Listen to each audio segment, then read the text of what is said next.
హైవేపై disco లైట్లు ప్రమాదాల బారిన పడతామేమోనని ప్రయాణికుల ఇక్కట్లు పట్టించుకుని అధికారులు. జగ్గంపేట మండలం రామవరం గ్రామం 16వ నెంబర్ జాతీయ రహదారిపై బుధవారం రాత్రి హైవేపై డిస్కో లైట్లు పెట్టారా అన్నట్లు ప్రయాణికులను ఇబ్బంది పెట్టాయి. వివరాల్లోకి వెళ్తే రహదారి విస్తరణలో భాగంగా 16వ నెంబర్ జాతీయ రహదారిపై 4 లైన్స్ కావడంతో వాహన చోదకులు గ్రామాల ప్రజలు ఎలాంటి రోడ్డు ప్రమాదాల బారిన పడకుండా ఆయా గ్రామాల వద్ద విద్యుత్ లైట్లను సంబంధిత అధికారులు ఏర్పాటు చేశారు.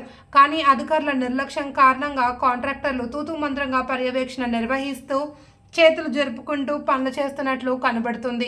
ఇప్పటికే జాతీయ రహదారిపై వాహన చోదకులు బాటసార్లు అనేక రోడ్డు ప్రమాదాలకు గురవుతున్నా అప్పటికప్పుడు జాతీయ రహదారి అధికారులు తూతూ మంత్రంగా పనులు నిర్వహిస్తూ చేతులు దులుపుకుంటున్నారని పలువురు ఆరోపిస్తున్నారు. హైవేపై నిర్మించిన విద్యుత్ లైట్లు డిస్కో లైట్లుగా వెలగడంతో ప్రమాదాలు జరుగుతాయేమోనని పలువురు ఆందోళన చెందుతున్నారు. ఇప్పటికైనా సంబంధిత అధికారులు స్పందించి హైవేపై వేసిన విద్యుత్ లైట్ల యొక్క పనితీరును మెరుగుపరచాలి అని పలువురు కోరుతున్నారు.